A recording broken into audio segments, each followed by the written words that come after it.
नया chapter start करते हैं आज। देखो यूनिट 2 ही हमारी चल रही है। यूनिट 2 का ये चैप्टर 4 है, motion in a plane. Motion in a plane, ठीक है। इसका जो सबसे पहला टॉपिक है वो है resolution of a vector in a plane. हमने लास्ट वेक्टर किया है ना, चैप्टर का नाम था वेक्टर, वेक्टर के बारे में। तो एक वेक्टर को ना दो पार्ट्स में रिजॉल्व कैसे करते हैं, दो या उससे ज़्यादा। Resolution of a vector in a plane.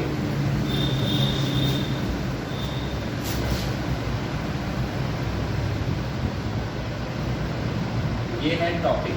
देखो होता क्या है रेजोल्यूशन, एक वेक्टर को दो या दो से ज्यादा वेक्टर में तोड़ देना, स्प्लिट कर देना, उसको बोलते हैं। देखो नाम से रेजोल्यूशन, रिजॉल्व से आया है, रिजॉल्व कर देना, उसके हिस्से कर देने, समझ गए ना।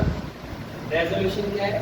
Splitting of a vector into two और मोर वेक्टर इज कॉल्ड रेजोल्यूशन। तो आप सबसे पहले ये लिखोगे, splitting of a given vector, splitting of a given vector into two or more vectors, two or more vectors is called a resolution of a vector। एक given vector को दो या उससे ज्यादा वेक्टर्स में ब्रेक कर देना, इसको बोलते हैं रेजोल्यूशन। और जो ऐसे जो रिजॉल्व करने के बाद नए वेक्टर्स बनते हैं उनको बोलते हैं component vectors. The vectors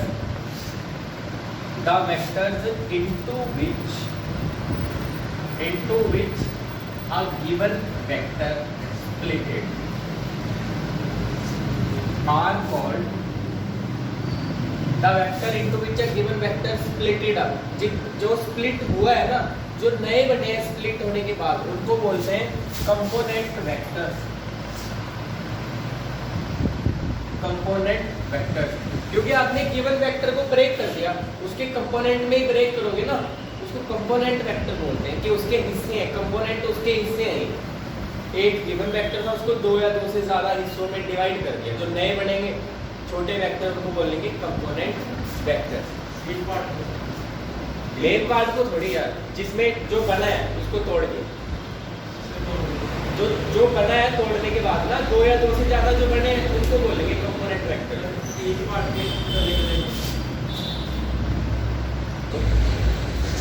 next topic है हमारा, वो इसी का पार्ट है, रेक्टेंगुलर रेजोल्यूशन।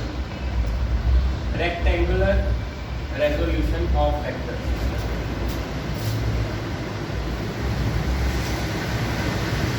इसी का पार्ट है, कोई नया टॉपिक नहीं है, ठीक है। अब रेजोल्यूशन तो हमें पता चल गया, splitting of a vector into two और मोर वेक्टर। पर रेक्टेंगुलर उसको कब बोलेंगे? अगर एक वेक्टर को दो वेक्टर में तोड़ रहे हो और जो दो कंपोनेंट वेक्टर है वो म्यूचुअली परपेंडिकुलर है एक दूसरे के, तो इसको बोलेंगे rectangular resolution. The splitting of a given vector, the splitting of a given vector into two mutually perpendicular vectors is called rectangular resolution of a vector, is called rectangular resolution of vector। आया समझ में कि जो नए vector बन रहे हैं अगर वो म्यूचुअली परपेंडिकुलर है, एक दूसरे पे 90 डिग्री पे है वो एक दूसरे के साथ, ठीक है, तो ऐसे रेजोल्यूशन को क्या बोलेंगे? Rectangular resolution. और ये हम करके भी दिखाएंगे, एग्जांपल लेके हम ये रेक्टेंगुलर रेजोल्यूशन करेंगे भी। आप फिलहाल ये नोट कर लो इतना। अब नेक्स्ट ना ये एग्जांपल लेके रेक्टेंगुलर रेजोल्यूशन करेंगे, कैसे देखो सर। मान लो हमारे पास ना ये एक गिवन वेक्टर है O से R, ऐसे R वेक्टर है, इसको दो वेक्टर्स में तोड़ना है जो म्यूचुअली परपेंडिकुलर हो, क्योंकि म्यूचुअली परपेंडिकुलर होने चाहिए ना रेक्टेंगुलर रेजोल्यूशन में। आप कंसीडर करो, कंसीडर दैट वेक्टर ये है O से R वेक्टर है, जो R ऐसे लिखा है जिसको मैंने is to be resolved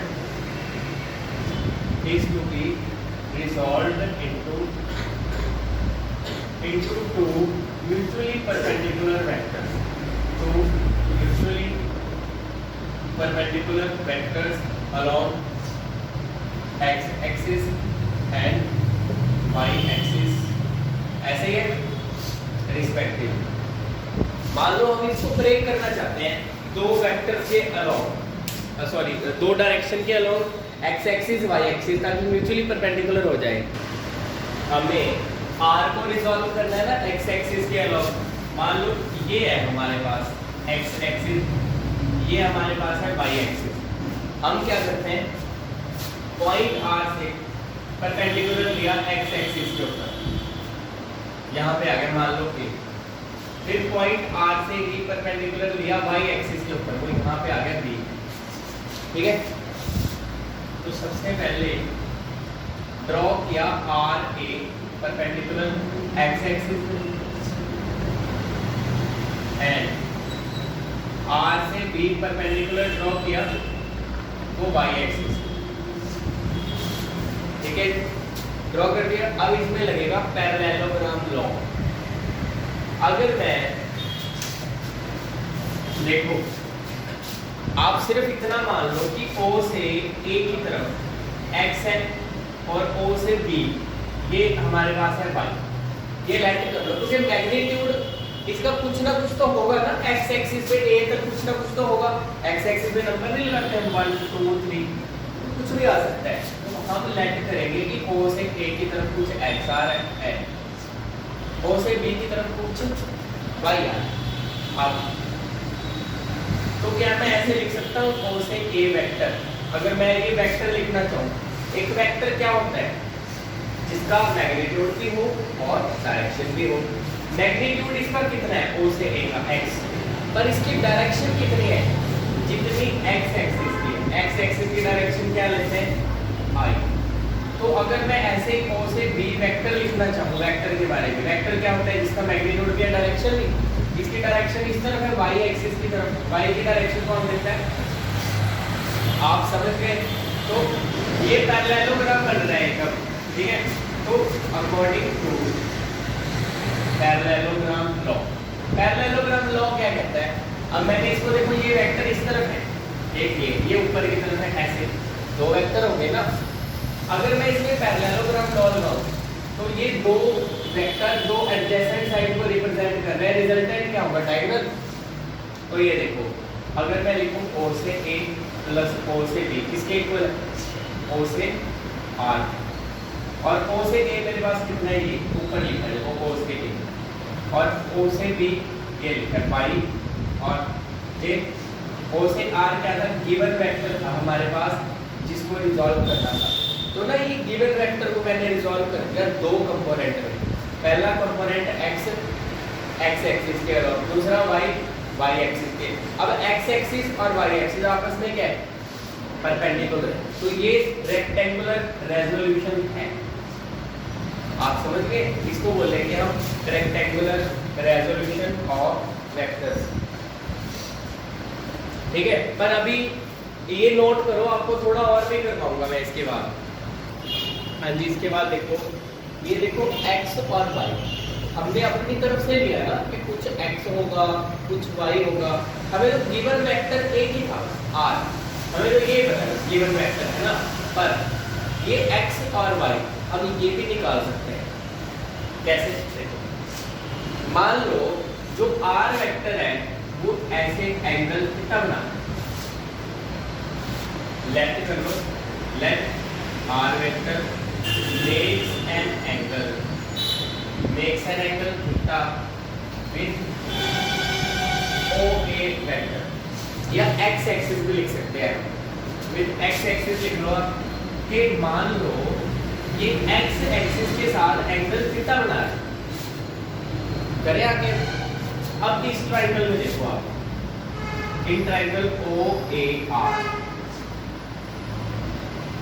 इस वाली में ओ ए आर, अगर मैं इसमें साइन थीटा लगा दूं, साइन थीटा क्या है?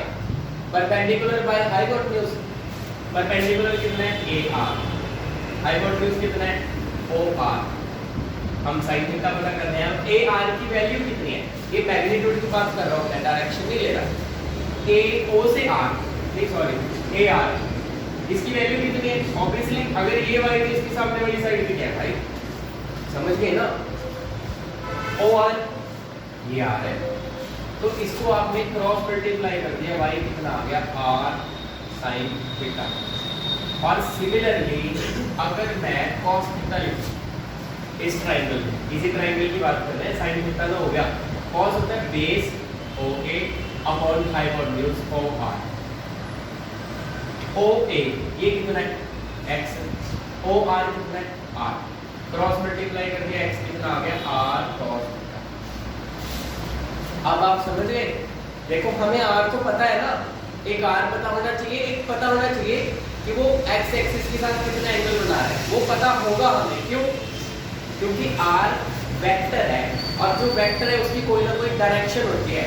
डायरेक्शन मतलब एंगल हमें पता होगा कि x एक्सिस के साथ वो कितने डिग्री के है, समझ गए ना? तो ये एंगल पता है, r पता है, देखो ये थीटा पता है, r पता है, y भी निकल जाएगा, थीटा पता है, r पता है, x भी निकल जाएगा। तो x और y हमें कोई अलग से अपने पास से लेने की जरूरत नहीं है, ये हमारे पास है, समझ गए? एक और बात, अगर हम सिर्फ मैग्नीट्यूड निकालते हैं, r का मैग्नीट्यूड, अगर आपको कंपोनेंट पता है, आपको बड़ा वेक्टर निकालना है, वो भी निकाल सकते हैं। x y पता चल गया, इनकी स्क्वायरिंग और एडिंग कर दो आप इनकी। जैसे आप x का स्क्वायर कर दो प्लस y का स्क्वायर। अब x मेरे पास क्या है, ऐसे कर देना, ऑल्सो करके आप x का स्क्वायर करोगे r square cos square theta, y का स्क्वायर करोगे r square sin square theta. तो इसमें से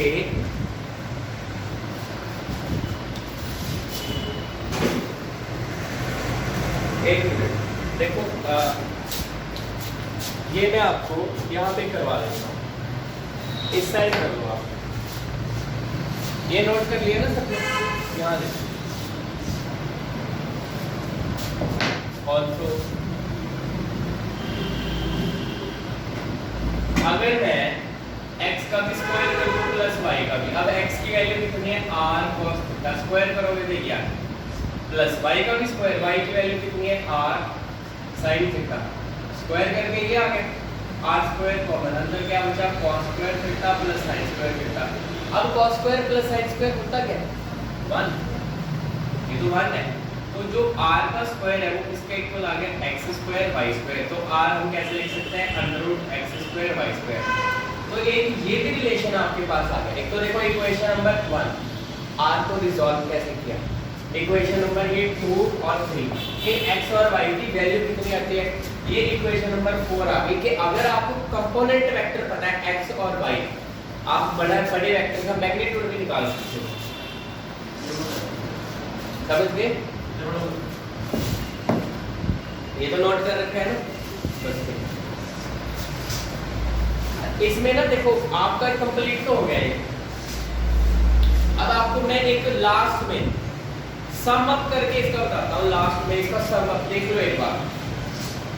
देखो ये ऐसा नहीं है एग्जाम में आता है, एग्जाम में ऐसे नहीं आएगा, इसका यूज होता है, जैसे मैंने आपको बताया बार बार कि यूज होता है कैसे, जो मैंने आपको इतना करवाया इसमें से यूज क्या होता है, देखो क्या आपने याद रखना है वो ये है कि मान लो ये मेरे पास x एक्सिस था, ये y एक्सिस था, और गिवन वेक्टर हमारे पास ये है r वेक्टर, ये r वेक्टर है गिवन वेक्टर। मैं इसको रिजॉल्व करना चाहता हूं दो कंपोनेंट में, पर ये एंगल बना रहा है थीटा। याद रखना जहां पे थीटा बनाना होगा, ये तो मैंने इसको x ले लिया, नीचे वाला जहां पे थीटा आ रहा है ना वहां पे x की वैल्यू जरूरी थोड़ी यहां पे x लेना है, a b c y जो मर्जी ले सकते हो आप, ठीक है ना? तो जहां पे थीटा बनता है ना वहाँ पे कॉस आता है। इसका यहाँ पे जो कंपोनेंट बनेगा ना, मतलब इसका मैग्नीट्यूड बता रहा हूँ। जैसे यहाँ से आपने परपेंडिकुलर ड्रॉ किया, ये दो वेक्टर के अलॉन्ग रिजॉल्व कर दिए इसको, एक ये वेक्टर, एक ये वेक्टर कितना होगा वो यहाँ से पता लगेगा। ये थीटा बन रहा है, जहाँ थीटा बन रहा है वहाँ पे कॉस आएगा, r cos थीटा। यहाँ पे थीटा नहीं है, यहाँ पे साइन आएगा, r sin थीटा। आप समझ आया आपको? अगर थीटा मैं ऊपर लिखता, थीटा ऊपर बन रहा है तो ऊपर कॉस आता, जहाँ पे थीटा बनेगा वहाँ पे कॉस आएगा, जहाँ पे थीटा नहीं बनेगा वहाँ पे साइन। आप डायग्राम में देख सकते हो, यहाँ पे थीटा बन रहा है तो इसके साथ जो मैग्नीट्यूड है मैंने x लिया है ना, और x की वैल्यू देखो कितनी है, r cos। तो ये है कितना, ये r cos है, समझ गए? क्योंकि यहाँ पे थीटा बन रहा है cos आएगा। और y की वैल्यू देखो ऊपर, यहाँ एंगल कोई नहीं बन रहा, y की वैल्यू कितनी आ रही है, r sin थीटा। तो आपने अपने दिमाग में ये सेट करना है, जहाँ पे एंगल बने वहाँ पे cos आएगा, जहाँ पे कोई एंगल नहीं है वहाँ पे sin आएगा। ये था rectangular resolution of vectors. Next करते हैं प्रोजेक्टाइल। आप लिखो प्रोजेक्टाइल क्या होता है, any body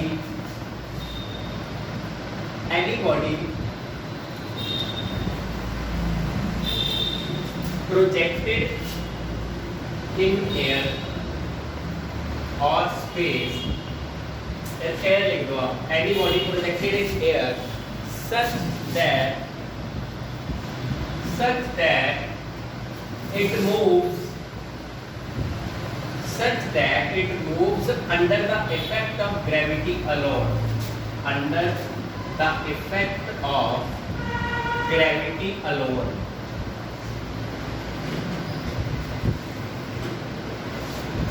Any body projected in air such that it moves under the effect of gravity alone is called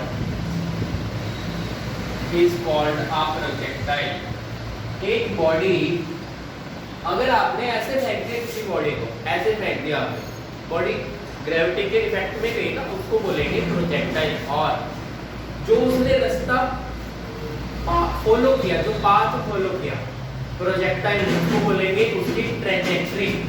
ये होता है trajectory.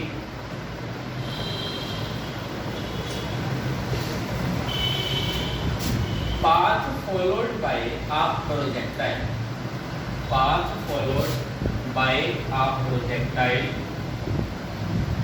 is called its trajectory, its trajectory। हाँ जी, समझ गए? जो ऑब्जेक्ट हमने ऐसे फेंक दिया कि अंडर द इफेक्ट ऑफ सिर्फ ग्रेविटी जाए वो, ठीक है, ओनली ग्रेविटी के अंदर जाए, उसको प्रोजेक्टाइल बोलेंगे। जो उसने रास्ता फॉलो किया उसको बोलेंगे उसकी ट्रेजेक्ट्री, तो प्रोजेक्टाइल की ट्रेजेक्ट्री, ठीक है, ये लिख लो आप एक बार। तो नेक्स्ट टॉपिक करते हैं प्रोजेक्टाइल फायर्ड। ये इंपॉर्टेंट टॉपिक है, projectile fired parallel to horizontal. आपको पता है ना हॉरिजॉन्टल क्या होता है, एक्स एक्सिस ऐसे, ये हॉरिजॉन्टल है, ये वाई एक्सिस, उसको क्या बोलते हैं, वर्टिकल, ठीक है। तो मान लो ये हॉरिजॉन्टल है, ये ग्राउंड है, हमारे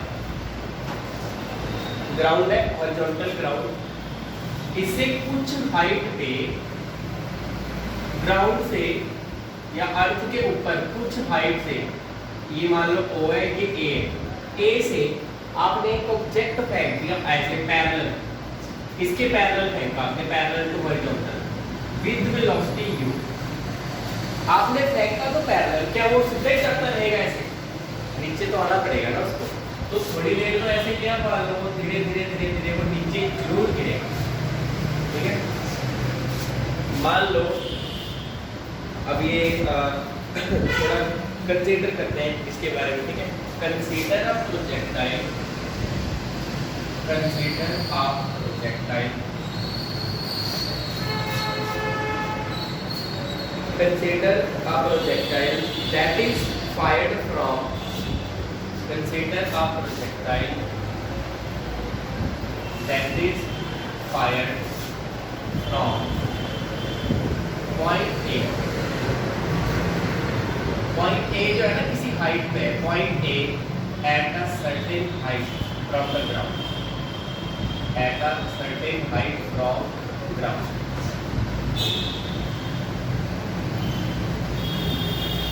with velocity u parallel to horizontal as shown in figure। मान लो जो प्रोजेक्टाइल हमने फायर किया वो पॉइंट ए से किया, और जो पॉइंट ए है उसके बाद मैंने कोमा लगाया वो कहाँ पे है, at a certain height from ground, ground से कुछ हाइट पे है, और आपने u वेलोसिटी के साथ इनिशियल वेलोसिटी को u से लिखते हैं, आपने इनिशियल u वेलोसिटी से उसको फेंक दिया, पर पैरेलल फेंका हॉरिजॉन्टल में, तो धीरे धीरे आएगा ये जिस पाथ के अलोंग ये आया, ये क्या है, ट्रैजेक्टरी है, ये इसकी ट्रैजेक्टरी। हम इसकी इक्वेशन निकाल सकते हैं, इसके पाथ की, इसके रास्ते की इक्वेशन, ठीक है। मान लो जब आपने फेंक दिया उसके t टाइम के बाद वो यहाँ पे पहुंच गया पॉइंट P पे, और उसने हॉरिजॉन्टली डिस्टेंस x कवर कर लिया और वर्टिकली ऊपर से कितना डिस्टेंस कवर कर लिया y, horizontally x vertically y t time के बाद, ठीक है। लिख लो आप, लेट आफ्टर टाइम t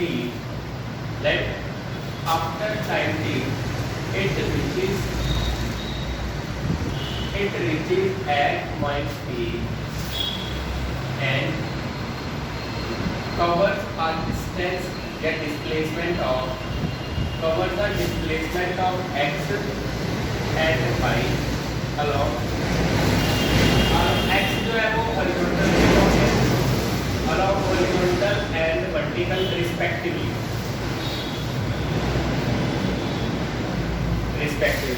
जो x का डिस्प्लेसमेंट कवर किया वो हॉरिजॉन्टल के अलोंग, जो y का डिस्प्लेसमेंट कवर किया वो वर्टिकल के अलोंग, क्योंकि पॉइंट P पे आ गया ना वो t टाइम के बाद, ठीक है। ये कहा था जब आपने देखना शुरू किया तब, और ये टाइम यहाँ पे कितना हो गया, ये t टाइम की बात, ठीक है। अब इसके बाद हम इसका दो तरह का मोशन कंसीडर करेंगे, कर लो, नोट कर लो, चलो ये। इसके बाद देखो हमने आगे कैसे चल रहा है, इसमें हमने इसका दो तरह का मोशन स्टडी करना है। पहला मोशन अलोंग हॉरिजॉन्टल, दूसरा हमने इसका स्टडी करना है मोशन अलोंग वर्टिकल,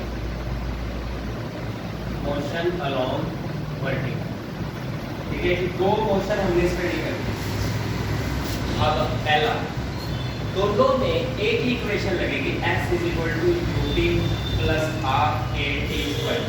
ये मोशन की इक्वेशन है ना, उसमें भी यही लगेगी, s ut plus half at²। हमने s वाली इक्वेशन क्यों लगाई, हमें पता है ना s कितना कवर किया, डिस्प्लेसमेंट x और y, हॉरिजॉन्टल के अराउंड s डिस्प्लेसमेंट कितना किया, s होता है डिस्प्लेसमेंट, कितना कवर किया हॉरिजॉन्टल के अराउंड उसने x किया, u होता है वेलोसिटी, हॉरिजॉन्टल के अराउंड कितनी वेलोसिटी है, u ही है, हमने u ही मानी है, ठीक है। u उसको टाइम कितना लगा, t टाइम, बिल्कुल t टाइम हमने लिखा, प्लस हाफ एक्सेलरेशन कितना है हॉरिजॉन्टल के अराउंड, एक्सेलरेशन कोई नहीं है, 0, क्योंकि जब बॉडी ऐसे आ रही है ना, ऐसे फेंक दी, आपने वेलोसिटी प्रोवाइड की है, ठीक है। एक्सेलरेशन कब आएगा, एक्सेलरेशन आएगा जब बॉडी ऐसे जाते जाते ऐसे उड़ गई वर्टिकली, क्योंकि किसी बॉडी को ऐसे छोड़ दो, वो कितने एक्सेलरेशन के साथ नीचे जाती है, 9.8 मीटर पर सेकंड स्क्वायर, इसको बोलते हैं एक्सेलरेशन ड्यू टू ग्रेविटी, और g से लिखते हैं। जब वो उड़ जाएगा वो वर्टिकल हो जाएगा ना, फिर जब वो ऐसे उड़ गया उसको हॉरिजॉन्टल नहीं बोलेंगे, उसको वर्टिकल बोलेंगे। हॉरिजॉन्टल मतलब जब सीधा जा रहा है, तो आपने वेलोसिटी प्रोवाइड की है, एक्सेलरेशन उसमें नहीं है, वो एक्सेलरेशन उस टाइम पे 0 है, टाइम तो t है, तो एक्सेलरेशन 0, तो ये खत्म, तो x ut बचा, तो यहाँ से t निकाल लिया हमने, ये आ गया इक्वेशन नंबर 1, t निकल गया, पहले देख लो उसके बाद नोट करना, पहले समझ लो। फिर मोशन अलोंग वर्टिकली कितना डिस्टेंस कवर किया उसने, डिस्प्लेसमेंट कवर किया y वर्टिकली, इनिशियल वेलोसिटी कितनी है वर्टिकल वेलोसिटी है ही नहीं उसकी, 0 है, वर्टिकल वेलोसिटी 0, ये देखो 0 लिख दिया मैंने, क्योंकि आपने फेंका ही उसको हॉरिजॉन्टली है, वर्टिकली तो फेंका ही नहीं हमने। हमने तो ऐसे फेंका है, हमने ऐसे फेंका था, धीरे धीरे वेलोसिटी का असर खत्म हो जाएगा, वो ऐसे मुड़ जाएगा। ऐसे मुड़ गया तो बस एक्सेलरेशन है, अर्थ का एक्सेलरेशन है, acceleration due to gravity g, small g। तो एक्सेलरेशन ड्यू टू ग्रेविटी की वजह से नीचे जाता है। हमने फेंका है, वो तो वेलोसिटी देखो, हमने जो फेंका वो तो ऐसे फेंका था, आगे जा रहा था, जब वेलोसिटी का असर खत्म वो ऐसे हो जाएगा, ठीक है ना, उड़ जाएगा। तो जो वेलोसिटी है ना उसकी, वो वर्टिकल के अलोंग नहीं है, वो हॉरिजॉन्टल के अलोंग है। हाँ, पर वर्टिकल के अलोंग है क्या? एक्सेलरेशन। जब वो ऐसे मुड़ गया, वर्टिकल मतलब ये, जब ऐसे हॉरिजॉन्टल और वर्टिकल ऐसे, तो वो एक्सेलरेशन के साथ नीचे आएगा। कितने एक्सेलरेशन के साथ? g। एक्सेलरेशन की जगह मैंने लिख दिया g, तो ये कितना है? Half g t square. पर ये जो t है ना, टाइम, इसकी वैल्यू यहाँ से पुट कर लो x/u, है ना। देखो, तो मैंने टाइम की जगह लिख दिया x/u, t का स्क्वायर है तो इसका भी स्क्वायर, यूज द इक्वेशन का। तो ये मेरे पास कितना आ गया? y is equal to 1/2 g x² u²। अगर आप देखो इसमें ना ये सारा कांस्टेंट है, g कांस्टेंट रहता है 9.8 सरफेस पे, और u u² इसका स्क्वायर कर दिया ना, x² u², वो भी बहुत करता है, सिर्फ x में नहीं करेंगे क्योंकि हमने जितनी वेलोसिटी के साथ फेंका वो तो कांस्टेंट है ना, x वेरी नहीं कर रहा। देखो x y यहाँ पे वेरी कर रहे हैं, जैसे वो ऑब्जेक्ट नीचे आएगा x बढ़ नहीं गया, देखो बढ़ता जा रहा है, बढ़ता जा रहा है, x y भी बढ़ता जा रहा है, x और y वेरी कर रहे हैं यहाँ पे। तो x और y को छोड़ के बाकी कांस्टेंट है। अब आपको एक बात बताता हूँ, आप जैसे कुछ मैथ में भी ये चीज पढ़ोगे कि ये सारा कांस्टेंट है, एक तरफ y एक तरफ x², या फिर अगर एक तरफ x होता दूसरी तरफ y का स्क्वायर होता, इसको बोलते हैं पैराबोला की इक्वेशन। इसके बाद मैं यहाँ पे लिख रहा हूँ, इसके बाद आपने यहाँ पे लिखना है which is equation of parabola. ये पैराबोला की इक्वेशन है। पैराबोला क्या होता है मैं आपको बता देता हूँ। आप ना मैथ में करोगे पैराबोला, पैराबोला होता है, देखो एक तो होती है स्ट्रेट लाइन, स्ट्रेट लाइन बिल्कुल सीधा, एक्स एक्सिस जैसे वाई एक्सिस स्ट्रेट लाइन है ना। अगर पार्टिकल जाता जाता थोड़ा सा मुड़ जाए, कर्व लेगी ना उसने पार्टिकल, स्ट्रेट लाइन तो नहीं बोलोगे, उसको कर्व बोलते हैं। तो जो कर्व बनाता है पार्टिकल, जैसे जाता जाता मुड़ गया, कर्व को पैराबोला कह लेते हैं, इसको पैराबोला बोलते हैं, मतलब कर्व्ड पाथ फॉलो कर रहा है, ठीक है। देयरफॉर अ प्रोजेक्टाइल, ये जो हमारे पास है, ये इक्वेशन नंबर 2 लिख देना। ये जो हमारे पास आई है ना, ये इक्वेशन नंबर 2, ये दे रही है ट्रेजेक्टरी। इससे हमें एक ट्रेजेक्टरी का पता लग रहा है। इसकी ट्रेजेक्टरी कैसे है? ये x और y की इक्वेशन आ गई, इसके हिसाब से। So a projectile fired parallel to horizontal follows parabolic path, follows a parabolic path। और जो इक्वेशन 2 है, ये इक्वेशन ऑफ ट्रेजेक्टरी है, ठीक है। Equation 2 gives trajectory of projectile। हाँ जी, समझ गए? बस इतना था, ये नोट कर लो आप। हमने यही प्रूव करना था इसमें कि जो पार्टिकल है ना, वो एक कर्व के अलोंग जा रहा है, पैराबोला के अलोंग जा रहा है, और जो पार्टिकल है उसकी इक्वेशन क्या है कर्व की, वो ये इक्वेशन नंबर 2 उसकी कर्व की इक्वेशन है, और वो एक प्रोजेक्टाइल जो है वो पैराबोलिक पाथ फॉलो कर रहा है।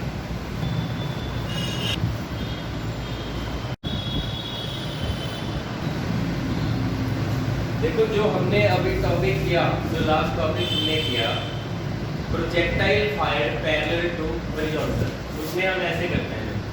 ये ग्राउंड है हमारे पास, एक प्रोजेक्टाइल को किसी हाइट से आपने इसके पैरेलल फेंक दिया ऐसे, ठीक है। पर जो प्रोजेक्टाइल ऐसे ऐसे नीचे आ रहा है ऐसे, तो ना उसकी जो वेलोसिटी है, वेलोसिटी वेक्टर ऐसे है, इतनी वेलोसिटी के साथ वो ग्राउंड को हिट कर रहा है। कई बार न्यूमेरिकल आता है कि find the velocity with which projectile hit the ground. आपने ये उसी टॉपिक में करना है, उसी का पार्ट है जो हमने लास्ट टाइम किया, projectile find parallel to horizontal. कितनी वेलोसिटी से हिट करेगा वो देखेंगे।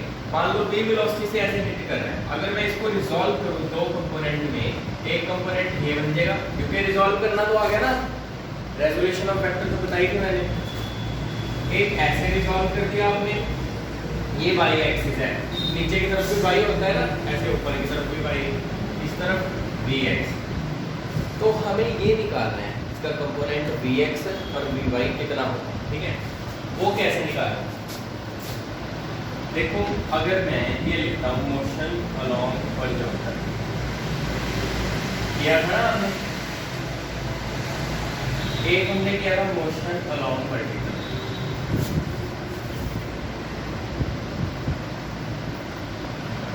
हमने क्या किया था, s is equal to ut plus half at square लगाई। पर अगर मैं ये वाली इक्वेशन यूज करूं v is equal to u plus at, तो मेरे पास vx और vy आ जाएगा। v मेरे पास कितना है, vx x डायरेक्शन में, u हॉरिजॉन्टल वेलोसिटी बिल्कुल है, हॉरिजॉन्टल कितनी वेलोसिटी है, इनिशियल u ही है, बिल्कुल ठीक। क्या हॉरिजॉन्टल एक्सेलरेशन होता है, मैंने आपको लास्ट टाइम भी कराया था, हॉरिजॉन्टल एक्सेलरेशन होता ही नहीं, एक्सेलरेशन 0। तो जो vx है वो u के बराबर है, और अगर यहाँ पे भी यूज करें v equal to u plus at, यहाँ पे vy आए वर्टिकल के अलोंग मोशन। क्या वर्टिकल के अलोंग वेलोसिटी है, वेलोसिटी है वर्टिकल के अलोंग, वेलोसिटी आपने हॉरिजॉन्टल दिया उसमें, जो लास्ट टॉपिक पढ़ के आए हो कि नहीं, जो करवाया था मैंने, वेलोसिटी हॉरिजॉन्टल है, वर्टिकल वेलोसिटी है ही नहीं। और वर्टिकल क्या होता है, जब तक तो ऐसे जा रही है वेलोसिटी, बॉडी ऐसे जा रही है वेलोसिटी है, जब ऐसे मुड़ गई एक्सेलरेशन के साथ नीचे जाएगी, कितना एक्सेलरेशन, g। तो जो vy है वो g के बराबर होता है ऐसे, तो इससे भी कुछ वैल्यू आ जाती है, इससे भी। और ये रिजल्टेंट है, देखो अगर इसमें पैरेललोग्राम लॉ लगाओ आप, ऐसे रिजल्टेंट है वेलोसिटी, ये पैरेललोग्राम लॉ रख देगा इसमें, पैरेललोग्राम लॉ के अकॉर्डिंग इसका मैग्नीट्यूड कितना आएगा, vx का स्क्वायर vy का स्क्वायर, तो vx vy cos 90, क्योंकि ये रेजोल्यूशन आपने की रेक्टेंगुलर रेजोल्यूशन की, यहाँ पे 90 आएगा, cos 90 में 0, ये सारा ही खत्म। तो v आपके पास कितना आ गया, vx का स्क्वायर vy का स्क्वायर, तो इतनी वेलोसिटी के साथ हिट करेगा, ठीक है। अब आप लिख भी सकते हो, हमने ये क्या निकालना है, ये निकालना है velocity with which projectile hit the ground, और इसकी वैल्यू हमने यहाँ निकाल ली, vx की और vy की, न्यूमेरिकल में ऐसे निकल जाएगी, यहाँ पुट करने के आंसर आ जाएगा। तो इतने वेलोसिटी के साथ ये हिट करेगा। नेक्स्ट टॉपिक करते हैं, projectile fired eight an angle with horizontal. Horizontal के साथ किसी एंगल पे अगर फायर करें तो, पहले हमने क्या किया था, पैरेलल फायर किया था ना, पैरेलल टू हॉरिजॉन्टल। अब हॉरिजॉन्टल के साथ किसी एंगल पे, मान लो हमने वेलोसिटी u के साथ प्रोजेक्ट कर दिया, तो प्रोजेक्टाइल ऐसे जाएगा, ग्राउंड पे कहीं ना कहीं जाके हिट करेगा, ठीक है। एक ग्राउंड है, इस पे कहीं ना कहीं जाके हिट करेगा, ठीक है। मान लो ये किसी भी पॉइंट पे जा रहा है, यहाँ पे कोई भी पॉइंट है, R पॉइंट, R आप इसको S कोई पॉइंट ले लो, R यूज करेंगे, इसमें बाद में ऐसे ले लेना है, ठीक है। तो आपने ये प्रोजेक्ट किया वेलोसिटी u के साथ, जो कि हॉरिजॉन्टल के साथ एंगल थीटा पे। सबसे पहले तो ये कंसीडर करो आप, consider a projectile, consider a projectile fired with velocity u, fired with velocity u, making an angle theta, making an angle theta with the horizon, ठीक है। u वेलोसिटी के साथ आपने फायर किया, हॉरिजॉन्टल के साथ एंगल थीटा बढ़ा, हम क्या करेंगे, इसको रिजॉल्व करेंगे वेलोसिटी को दो कंपोनेंट में। आपको रिजॉल्व करना तो आ गया रेजोल्यूशन ऑफ वेक्टर। अब ये अगर u है तो जो x एक्सिस के साथ होगा वो क्या होगा, u cos थीटा, क्योंकि थीटा यहाँ पे बन रहा है ना, जहाँ पे थीटा बन रहा है वहाँ पे cos, जहाँ पे कोई एंगल नहीं है वहाँ पे आएगा sin, ये आपको याद होना चाहिए। तो यहाँ पे जो वेलोसिटी आएगी ऊपर की तरफ y एक्सिस की तरफ वो क्या आएगी, u sin थीटा। मैं दोबारा बता देता हूँ अगर किसी को याद नहीं या नहीं पता, जहाँ पे एंगल बने वहाँ पे cos आएगा, u cos, जहाँ पे एंगल नहीं है वहाँ पे sin आएगा। ये u है ना, ये u sin, समझ गए। वेलोसिटी का हमने रेजोल्यूशन कर दिया, x डायरेक्शन में ये, y डायरेक्शन में। सबसे पहले ये लिखोगे, now resolve velocity into components,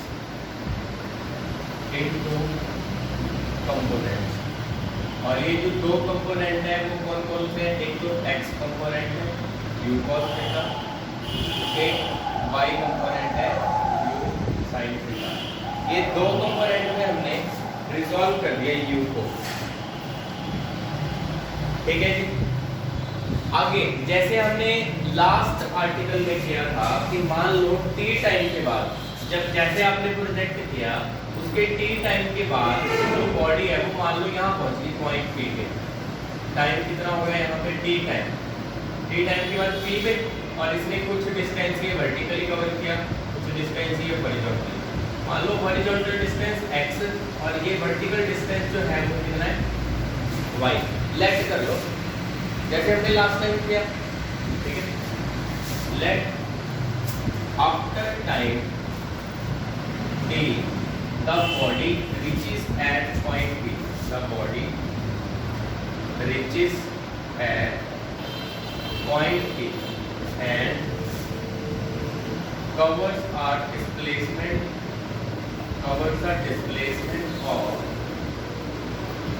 displacement of x and y along horizontal and vertical respectively। यहाँ तक आप नोट करो। नेक्स्ट देखो, इसमें नेक्स्ट हम ये शो करेंगे कि ये पैराबोलिक पाथ फॉलो करेगा, मतलब कर्व पाथ फॉलो करेगा, ठीक है। उसके लिए जैसे हमने लास्ट टॉपिक में किया मोशन अलोंग हॉरिजॉन्टल, एक तो ये हमें करना है, एक करना है motion along vertical, motion along vertical. Horizontal एक ही इक्वेशन लगती है s = ut + half at square, इसमें भी s = ut + half at square. देखो हॉरिजॉन्टल की तरफ उसने कितना डिस्प्लेसमेंट किया, x, हॉरिजॉन्टल ये x एक्सिस की तरफ x डिस्टेंस कवर किया, हॉरिजॉन्टल की तरफ वेलोसिटी कितनी थी उसकी, u cos थीटा, और ये t प्लस हाफ। एक्सेलरेशन उसमें कितना था हॉरिजॉन्टल की तरफ, मैं आप लोगों को यहाँ पे एक बात क्लियर करूंगा, हॉरिजॉन्टल में एक्सेलरेशन नहीं होता। जब बॉडी मान लो एक्सेलरेशन दो तरह से होता है, अगर बॉडी ऊपर से नीचे आ रही है acceleration due to gravity small g लिया जाता है 9.8 मीटर पर सेकंड स्क्वायर, पर अगर अर्थ से ऊपर जा रही है उल्टा, ग्रेविटी से उल्टा जा रही है -g लिया जाता है, -g। इसमें वैसे अभी नीचे से ऊपर की तरफ जा रही है, पर -g तो लेंगे पर वर्टिकल में लेंगे, हॉरिजॉन्टल में तो वेलोसिटी है, हॉरिजॉन्टल में एक्सेलरेशन कैसे होगा, एक्सेलरेशन तो वर्टिकल में होगा, क्योंकि अर्थ तो ऐसे खींच रही है ना ऊपर से नीचे, ठीक है ना, ऊपर से नीचे g, नीचे से ऊपर -g लेंगे, पर हॉरिजॉन्टल में तो कोई एक्सेलरेशन नहीं है, क्योंकि एक्सेलरेशन वर्टिकल में आएगा, एक्सेलरेशन है ही वर्टिकल।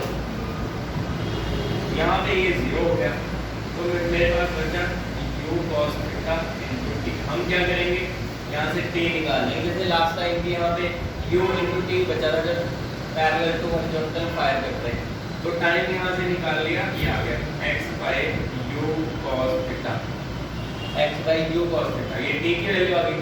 दूसरी तरफ motion along vertical,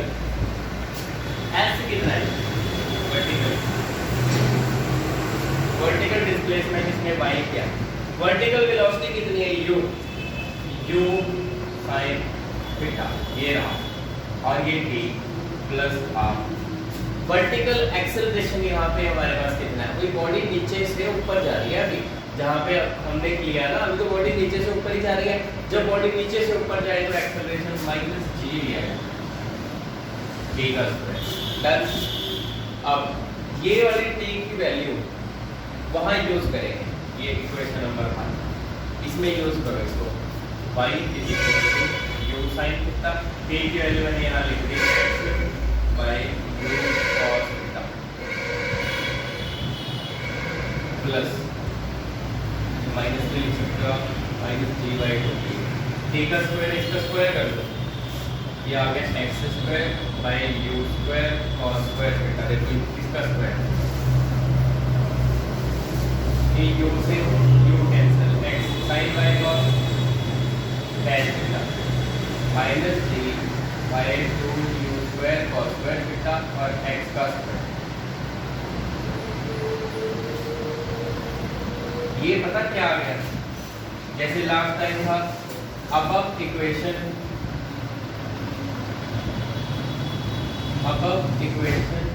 is the equation of trajectory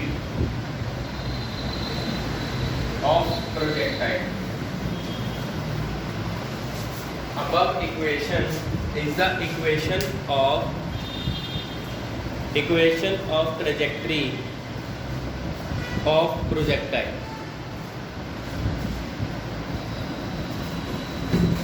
हाँ जी, नोट करो यहाँ तक आप देखो, समझो पहले मेरी बात।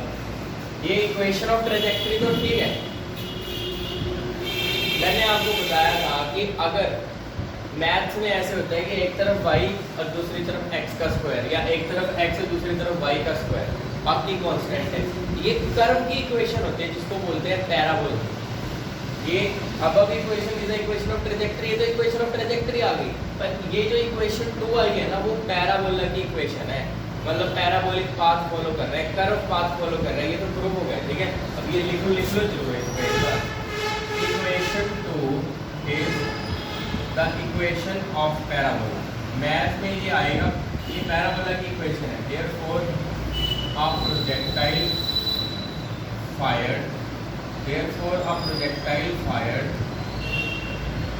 at some angle with horizontal follows parabolic path। जो प्रोजेक्टाइल हमने फायर किया किसी एंगल पे, वो पैराबोलिक पाथ फॉलो करेगा यहाँ, ठीक है, क्योंकि इस इक्वेशन से हमें पता चला। ये सबसे पहला स्टेप था हमारा कि इक्वेशन ऑफ ट्रेजेक्टरी हमारे पास आ गई। नेक्स्ट हम कुछ टर्म्स करेंगे जो इसी टॉपिक से रिलेटेड है। फर्स्ट है time of flight. Time of flight capital T से भी लिख सकते हो इसको आप। टाइम ऑफ फ्लाइट है क्या?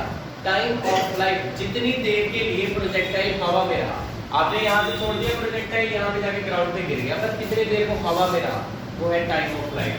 The time for which projectile remains into air, for which the projectile remains into air,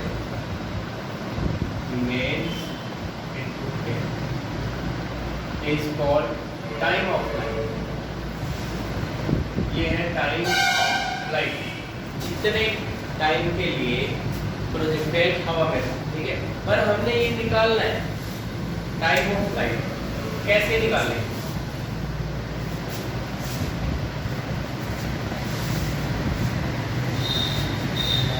ये हम निकाल सकते हैं मोशन अलोंग वर्टिकल पैरेलल। देखो मोशन अलोंग वर्टिकल में मैं ऐसे लिख सकता हूँ v = u + kd। ये वर्टिकल में लगाइए, ये क्या आएगा वर्टिकल में? वर्टिकल में फाइनल वेलोसिटी कितनी आएगी वर्टिकल में? देखो मेरी बात सुनो, किसी भी चीज को ऐसे फेंक दो ऊपर, कोई भी चीज ऊपर आपने फेंक दी ना, एक टॉप वाले पॉइंट पे वो रुकती है फिर नीचे जाएगी, होता है ना, एक बार ऊपर ऐसे जाएगी, चाहे वो सेकंड के कुछ हिस्से के लिए रुकेगी, यहाँ पे रुकेगी फिर नीचे जाएगी। टॉप पे वेलोसिटी जीरो रहती है, इसीलिए यहाँ पे इसका जो मिड है बिल्कुल यहाँ पे, वहाँ पे फाइनल वेलोसिटी क्या हो जाएगी, जीरो हो जाएगी, जीरो। ठीक है, तो ये final velocity zero. u vertical की तरफ u कितना है, ऊपर की तरफ u sin theta v equal to u plus a2। Vertical में a कितना है, माइनस g। रह गया टाइम। देखो अब समझो, आप मान लो टाइम ऑफ फ्लाइट टोटल कितना है, t, तो आधा टाइम कितना लगेगा यहाँ से यहाँ तक, t/2। आगे फिर कितना टाइम लगेगा, जितना टाइम ना हाफ तक जाने में लगता है उतना ही आगे जाने में लगेगा, क्योंकि under the effect of gravity तो जा रहा है सिर्फ वो। तो t/2 टाइम हम लेंगे, क्योंकि मैं मिड पॉइंट ले रहा हूँ, मैंने v को जीरो कर दिया ना, यहाँ पे v जीरो है मिड में, मतलब मैं हाफ उसका जो ट्रेजेक्टरी का हाफ ले रहा हूँ, मतलब यहाँ पे v जीरो है, तो आधा टाइम तो t/2 लगेगा, मतलब जितना टोटल टाइम ऑफ फ्लाइट है उसका हाफ लगेगा। समझ रहे हो ना, साइड में लिख सकते हो आप, फिर जो टी है वो क्या है, टाइम ऑफ फ्लाइट। आ रहा है समझ में, हाफ टाइम क्यों लिया है, क्योंकि हम उसका आधा कंसीडर कर रहे हैं, हाफ ऑफ ट्रैजेक्टरी। ये माइनस है, इस तरफ आगे प्लस g2/2, यहाँ पे u sin theta cross multiply कर दो, g कितना आ गया 2u sin थीटा, तो t आपके पास कितना आ गया 2u sin theta by g। काफी इंपॉर्टेंट ये रिजल्ट है, इक्वेशन नंबर 3 आ गई, ये नोट करो, और ये रिजल्ट भी आपने याद रखना है न्यूमेरिकल के लिए। नेक्स्ट टर्म जो हमने करनी है वो है मैक्सिमम हाइट अटेन। आपको पता है मैक्सिमम हाइट कब है, इसके बिल्कुल मिड में है यहाँ पे, और वो हमने मान ली h, बिल्कुल मिड में मैक्सिमम में होगा। तो ये क्या है, the greatest distance, the greatest height कह लो आप, the greatest height of projectile, या ऐसे लिख लो the greatest height up to which projectile rises above the point of projection, above the point of projection is called maximum height।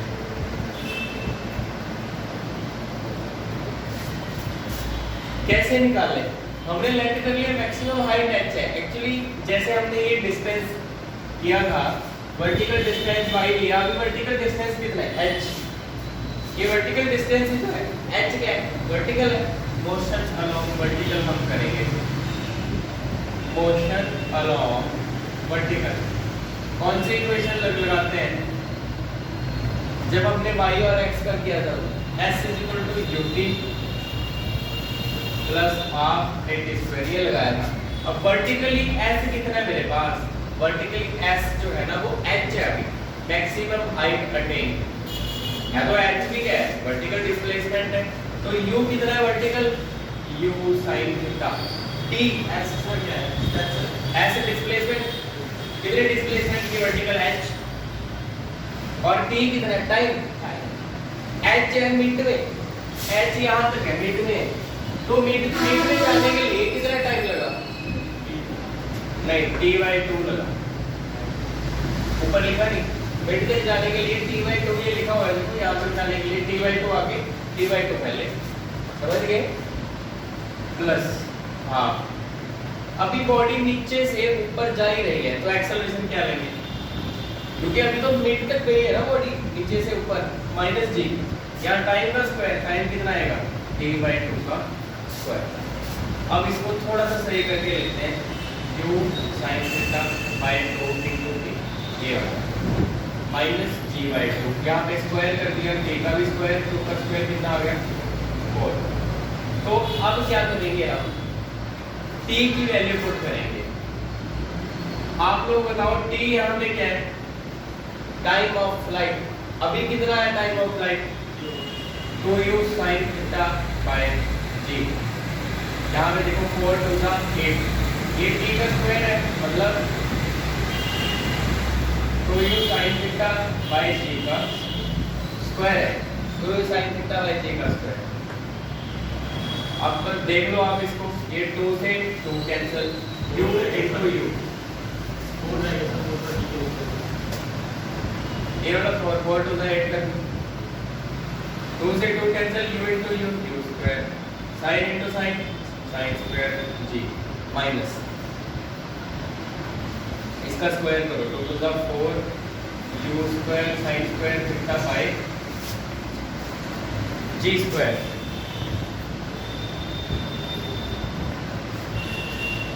इसका आपने square कर दिया, 4 u square sin square theta by g square, ये cancel हो गया, 4 2 सा 8, एक g से एक g कैंसिल। हमारे पास क्या बचा, वो यहाँ पे देखो आप, हम निकाल रहे हैं h, ठीक है, h हम निकाल रहे हैं, ये हमारे पास बचा है u square sin square theta by g minus, यहाँ पे क्या बचा, u square sin square theta by 2g। LCM ले लो, एलसीएम कितना आएगा 2g, यहाँ पे 2 u square sin square theta minus तो u स्क्वायर sin स्क्वायर 2 में से 1 माइनस करोगे तो यही आ जाएगा u square sin square theta by 2g। ये आ गई आपके पास मैक्सिमम हाइट अटेन। इतनी हाइट अटेन होगी, मैक्सिमम फॉर्मूला आपको आना चाहिए।